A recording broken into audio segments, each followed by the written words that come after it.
Back in verse 13:22, we find that Jesus is on his way, passing through cities and villages as he is teaching and journeying toward Jerusalem. He's on his way to the cross. He's on his final trip from the area of Galilee down to Jerusalem, passing through the area of Samaria and Upper Galilee. And on a particular Sabbath day, there were several events that took place. So at this point, Luke sort of focuses in on one of the Sabbath days as Jesus was on his way to Jerusalem. And as he focuses in on this Sabbath day, it will carry us from the beginning of chapter 14 all of the way through chapter 17, verse 10. All of these events, from 14 through 17, verse 10, are events that happen on this one day. That is why John said, if all of the things that Jesus said and did were written in books, I suppose that all of the libraries of the world could not contain them.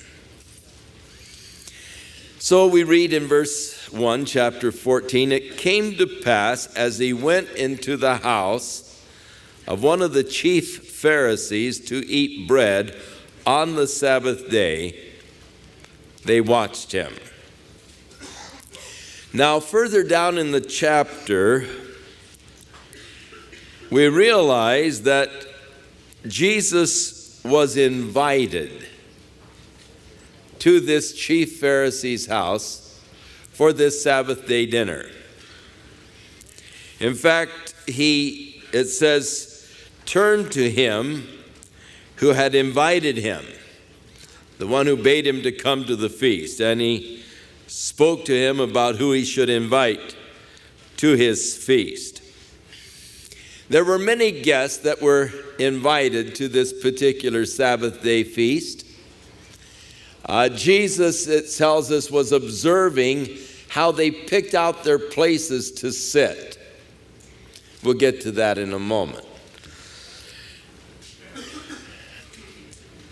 Sabbath day meals were somewhat of a special occasion, but they were very interesting in as much as you could not prepare any food on the Sabbath day.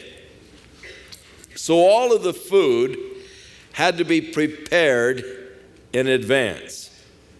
No preparation of food was allowed on the Sabbath day. Nor were you able to cook anything on the Sabbath day. Even to the present day, this Sabbath day law holds for the Jews. The Sabbath day, you were not to kindle a fire in your dwelling, and thus they're not allowed to turn on the stove, or they're not allowed to turn on the electricity. You can't plug in the coffee pot. You can't turn the switch on the coffee pot. What you have to do is, and they all have these big pots, and they plug it in and turn the switch on before sundown on Friday evening. Now, of course, if you forget to turn the switch on, then you're in trouble. No hot coffee, no hot tea until Saturday night. That would be a major infraction of the family kind of policy. So they always turn everything on before sundown on Friday evening. In those days, of course, they could not kindle the fire, and they had developed methods of keeping the food warm, packing it in feathers or different things. But they could not pack it in anything that might create some kind of a heat. For instance, grass, when it is wet, will generate heat. So they couldn't put it in leaves that were wet. The same with fertilizer will generate heat, so they couldn't set it on fertilizer, the pots of food. They could only keep it warm by dry leaves or by feathers or they had all of these rules and regulations, little piddling things about the Sabbath, what you could do and couldn't do. And Jesus was always just bursting in and violating their whole Sabbath day rituals and customs and laws that they had set up, not the law as God had set it up.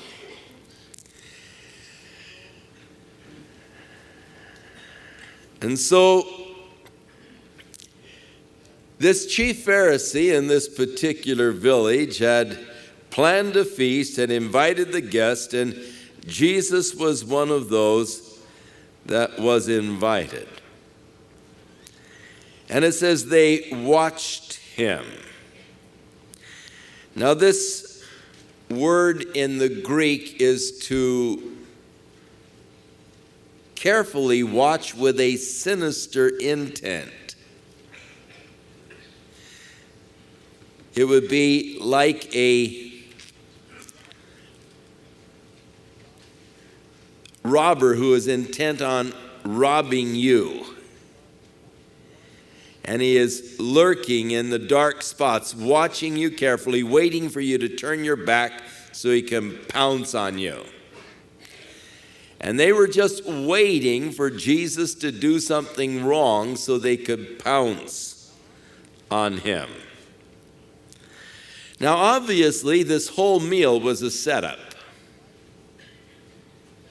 The reason why they invited Jesus was to set him up. Because they had also invited a man to this meal who had the dropsy. Now, the dropsy today would be called edema. It is an inflammation that is caused by the retention of fluid in the tissues. It creates a great swelling. And there was this man who had this condition of dropsy, who was also invited to the feast. And so they had set Jesus up. They were watching him with a sinister intent to see if he would heal this man on the Sabbath day, in order that they might find fault against him, in order that they might accuse him. It was just a setup all the way through. And that is why it says in verse 3, and Jesus answering. You see, they didn't ask any questions. And yet Jesus is answering. What is he answering? He's answering to the question that is in their minds. Will he heal this man on the Sabbath day, which is a violation, a clear violation of their laws? And so the question in their mind is he going to do it? And he is answering, Jesus answered them, that is answered the question in their minds of whether or not he was going to heal on the Sabbath day. And Jesus answering spoke to the lawyers and the Pharisees that were there. And he said unto them, is it lawful to heal on the Sabbath day? You guys are lawyers. You fellows know the law. You practice law. Tell me, is it lawful to heal on the Sabbath day? There are 7 times in the New Testament where it is recorded that Jesus healed people on the Sabbath day.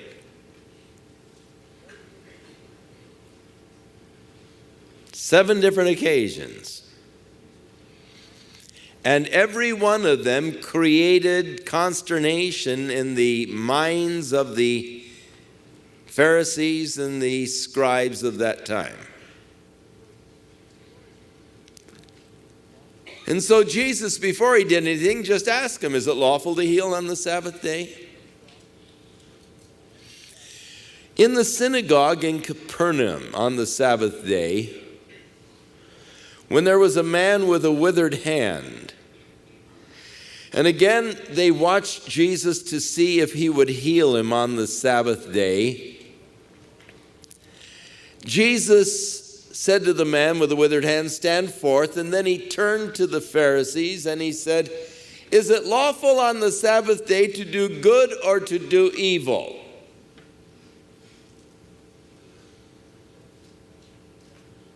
It's sort of a rhetorical kind of a question, because there's no way they can say it's lawful to do evil on any day. And so it should be lawful to do good. I mean, after all, just because it's the Sabbath day, you shouldn't refrain from doing good. But you see where he's putting them. They say, well, it's lawful to do good. Then would it be good to heal this man? Or would it be evil to heal him?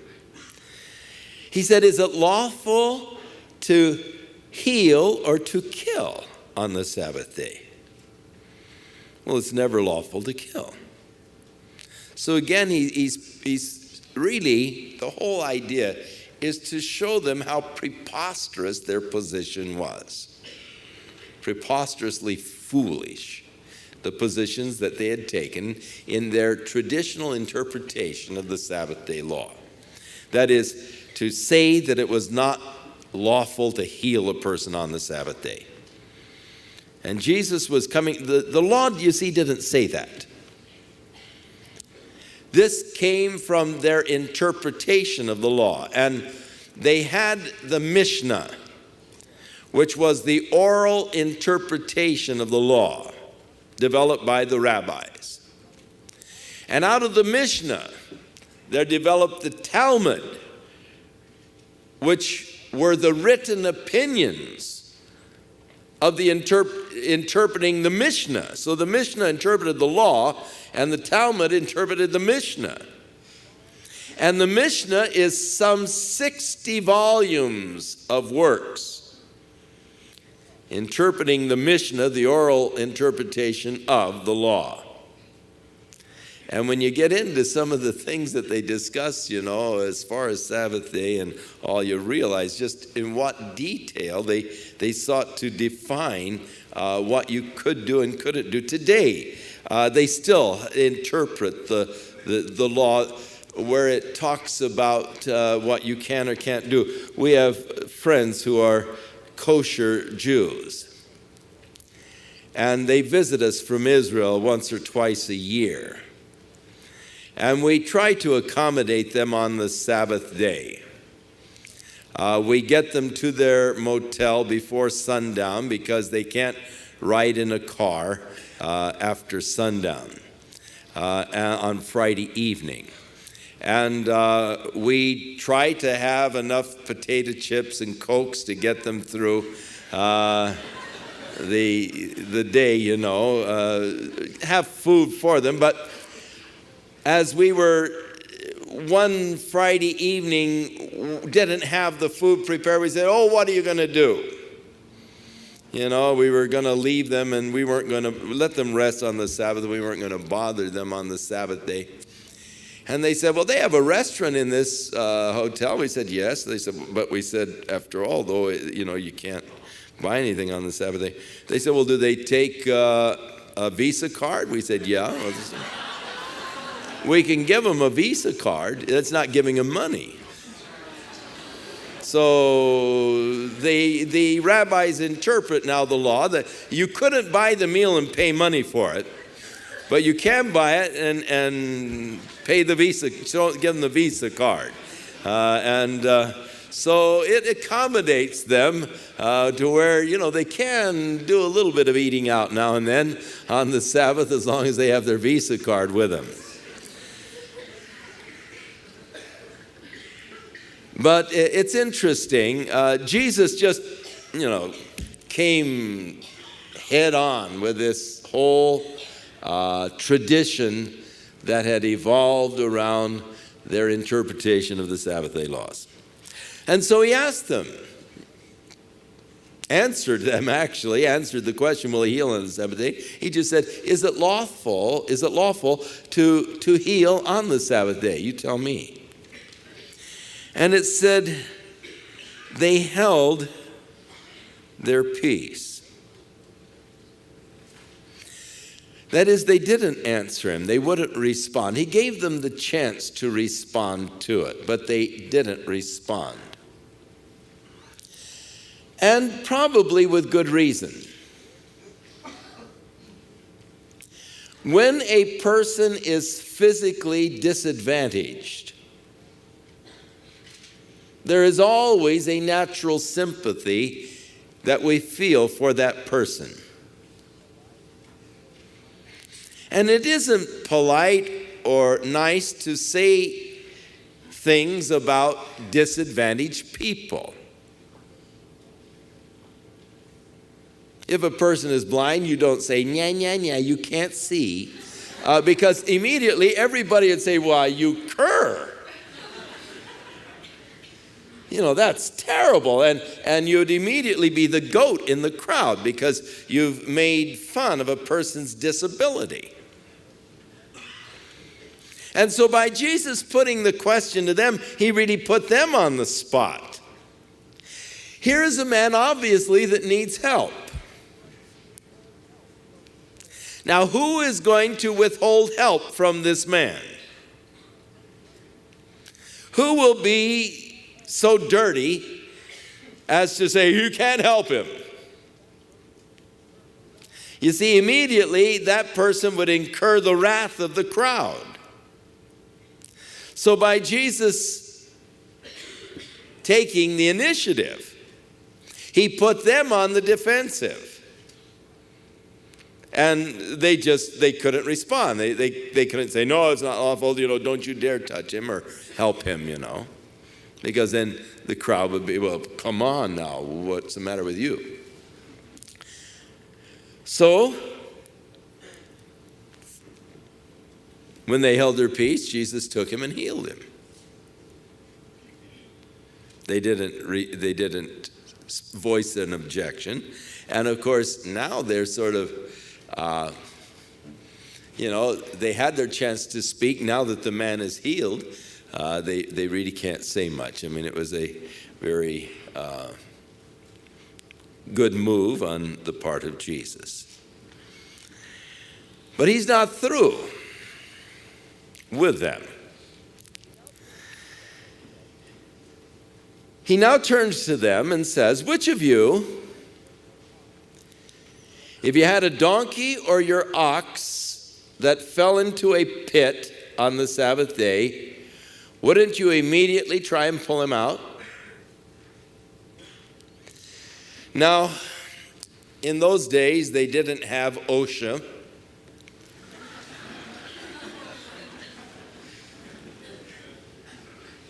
And a lot of high liability kind of suits. And many of the wells were just unguarded open pits. And it would be an easy thing for an ox or a donkey to sometimes fall into the well, into the pit. A common occurrence. Now, in the law, in Exodus, God, in his concern and love and interest for his creation, provided in the law that if your ox or donkey would fall into a pit on the Sabbath day, you could pull him out. That was a part of the written law in the book of Exodus. God was concerned for the welfare of his creation. And thus that little bit of concern for animals was placed into the law. And so Jesus is now bringing up that one particular facet of the law and said, which of you fellows If your ox or your donkey would fall into the pit on the Sabbath day, wouldn't you immediately pull it out? And again, without saying it, without having to give the punchline, they could see what he was pointing at. If God is interested in the animal kingdom so that he has made provision in the law to help an animal that's in distress, even if it's on the Sabbath day, it's lawful to help that animal from its distress. You're not violating the law if you help it and relieve its distress.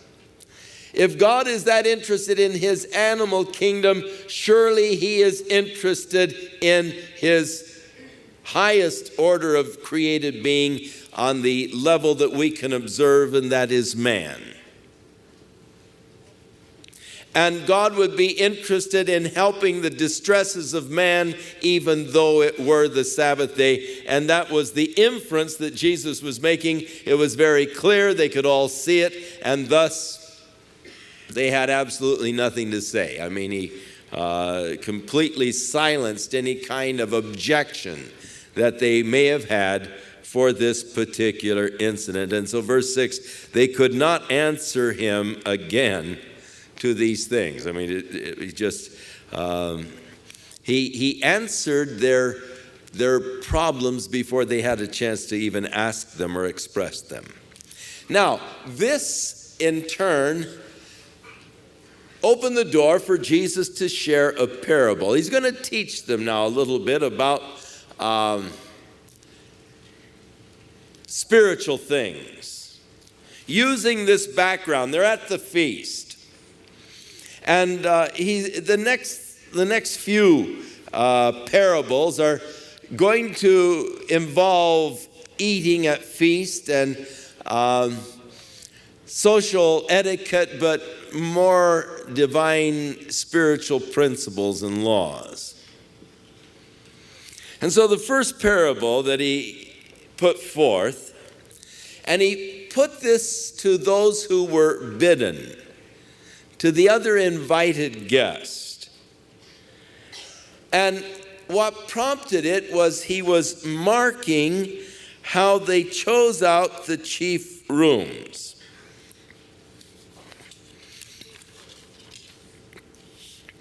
And so he said unto them,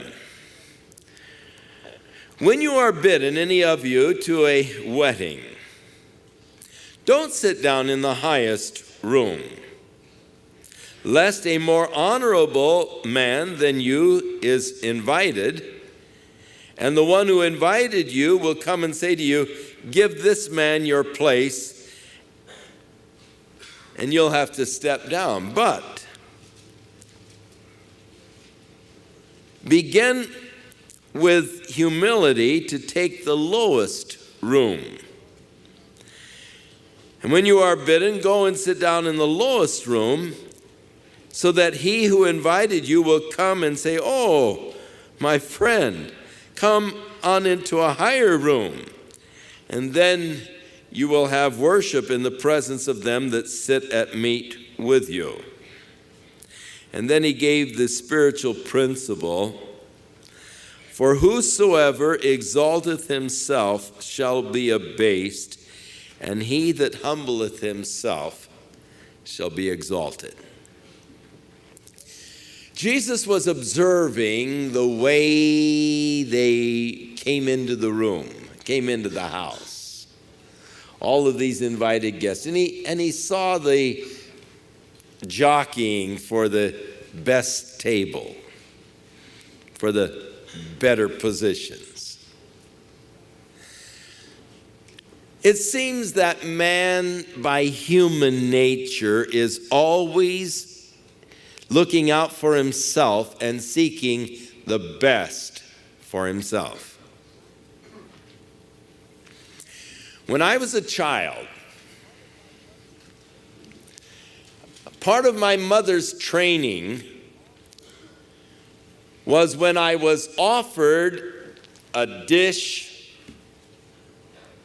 with cake or candy or goodies, to take the one that was nearest to me, not to pick around and get the biggest.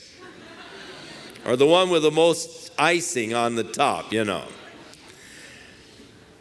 But she had to train me for that. You see, my natural inclination and my natural desire was to get the biggest piece. And I would study carefully and try and position myself to the plate so that I could sit nearest the biggest piece and I could get the one nearest to me without, reaching around. Because there is something within us that desires the best for me. After all, I deserve it. That's human nature. Looking out for yourself. And we have to be taught, we have to be trained to be gracious. It isn't natural. To be generous, it isn't natural. To be courteous, it isn't natural. These are characteristics and traits that we train our children in social graces. But it is a part and a necessary part of training because it doesn't come naturally. Jesus was a tremendous observer of human nature. And I really have found myself that one of the most fascinating things is to watch people. And I also love to observe human nature. Whenever I get trapped, and I have to go shopping with Kay,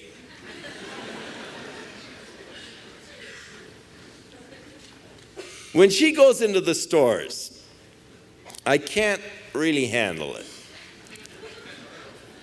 And so what I'll do is I'll sit out in the mall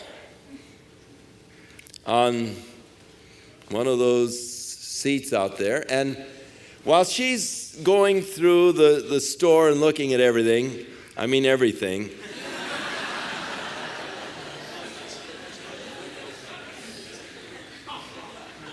I find that I can pass my time quite enjoyably by just observing people. And I enjoy just observing people and watching them, watching their actions, watching their reactions.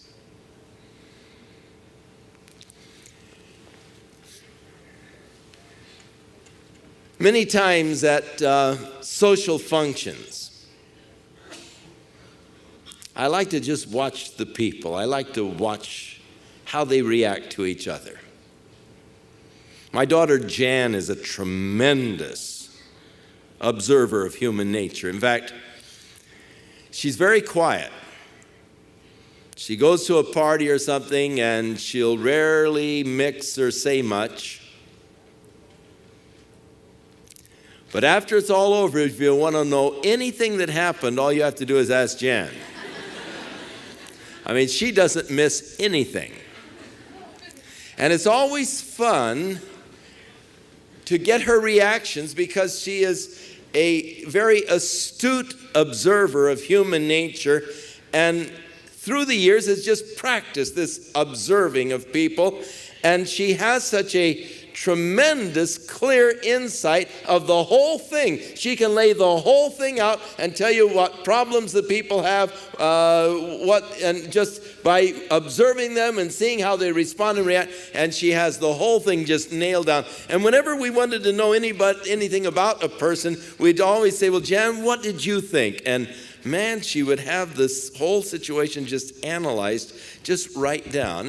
And she's just quiet observer, but a tremendous analyst, as she is so careful to observe human nature. I have noticed at the conference center how many times when we are serving the food may be family style, the portions that people give themselves without consideration. In other words, instead of looking and saying, well, this bowl's got to feed the 6 people that are here, so I should take a 6th.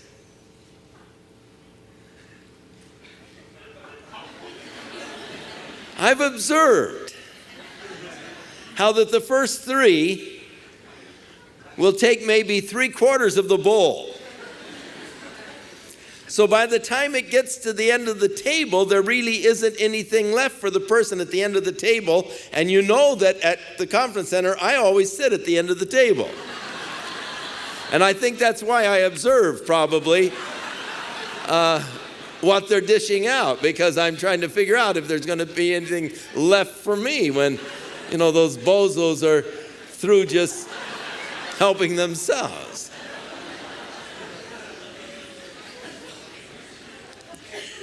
Sensitivity, consideration. And Jesus was observing. And these fellows, as they come in, with all of this air of importance. I have a friend that every once in a while invites me to lunch with him at the country club. And I love to go there just to observe people. All of the anybody's who are anybody's, eat at the country club. And to see them and watch them greet each other. And it's just a fascinating study of human nature. And Jesus just loved to watch people. And he saw how that people looked out for themselves and how they liked to impress others with their importance. They liked the positions at the head of the table. They liked the positions of honor and all, and they were always jockeying around to, for this position. And Jesus was observing that.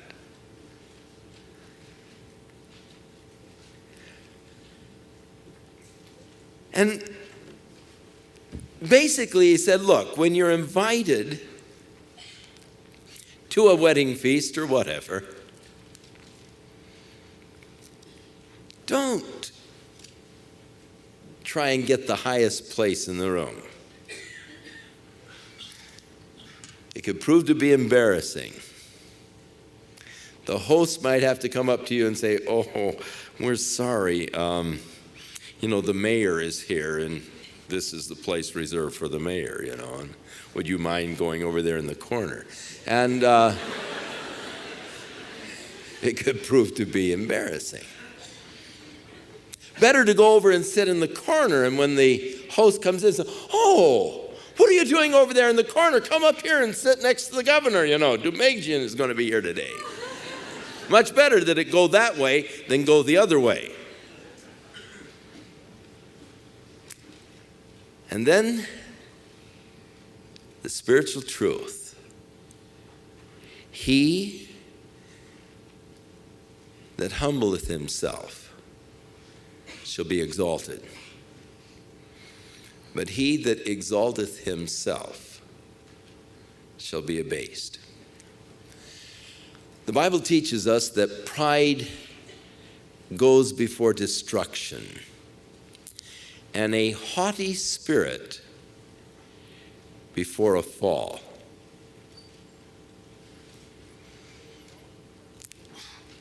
And there is always that danger if you go around with your nose too high that you won't see that step that is there and you'll end up on your nose.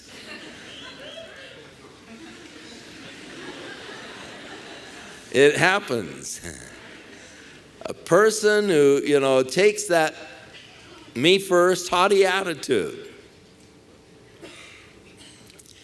first of all, is resented by others.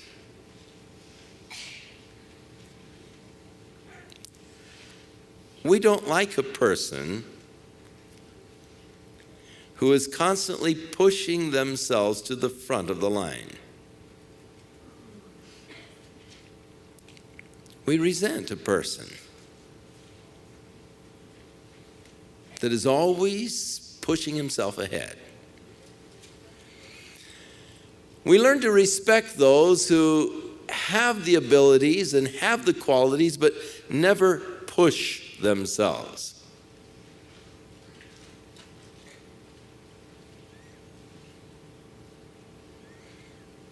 He that humbleth himself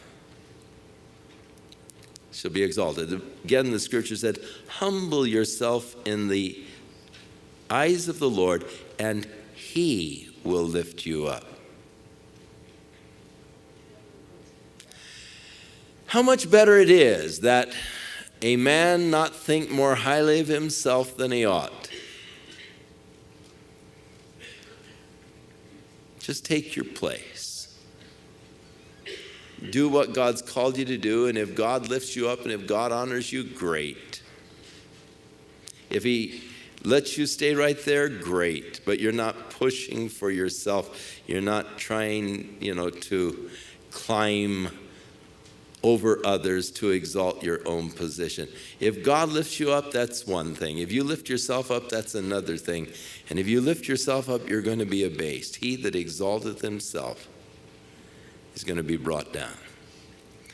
So Jesus is actually saying the way to exaltation, the way to a position of honor, is by the path of humility. Not pushing yourself ahead, but let God bring that honor to your life. Now Jesus takes on the fellow who invited him. Verse 12, then he said also to him that had invited him, now when you make a dinner or a supper, don't call your friends or your brethren, neither your family, nor your rich neighbors, lest they bid thee again, and a recompense be made for you. But when you make a feast, call the poor, the maimed, the lame, and the blind, and you shall be blessed, for they cannot recompense you, and you shall be recompensed at the resurrection of the just. Now, the motive behind what I'm doing. Many times, even in our charitable kind of actions, there are uncharitable motives, or there are selfish motives behind even our charitable deeds. And the Lord is more interested in the reasons why you did something than what you did. The Bible tells us that one day all of our works will be judged what sort they are. Really, what motivated them will be the real judging factor of the works that we've done.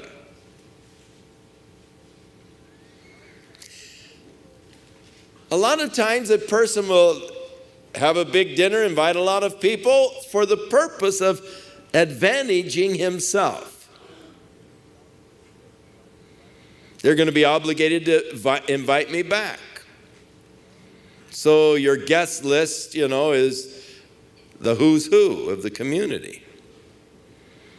And you're doing it to advance yourself. You're not really doing it to be generous or whatever to others. You're doing it for your own advancement. And so Jesus said, when you have a big dinner, don't think of the advancement of yourself. Don't invite the rich of the community, your brethren, and that social set. Go out and invite the poor people. Therein is a true motive. They can't repay you. They can't invite you back to dinner. There's no way they can repay you. And therein is the sign of a true generosity, and your reward will come later. But you see, that's something that people don't always desire or appreciate the reward later. You hear them say, I want mine now. I don't want to wait for the rewards. I want it now. But Jesus at this feast, you see, the whole thing is centered around this Sabbath day, the feast, and what's going on. And first of all, the observing of the people, how they exalted themselves and saying, hey, it's not the way to do it. Secondly, as he observed the people that this man had invited, they were all of those that were going to be able to recompense him. He was going to get it all back. It wasn't really such a generous action on his part at all. It was done with the thought of what he was going to gain and get back from it as others would invite him to their feast. The motive. Next week we'll look at the final thing that he pulls out of this feast as he gives a parable of a great supper, and now he carries it completely into the spiritual realm, and he now deals with the nation of Israel as he carries it into the spiritual realm. And then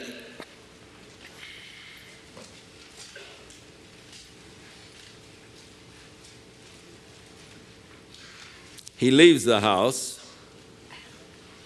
Great multitudes are now following him. It's still the Sabbath day. And we begin to see a lot of the events that take place.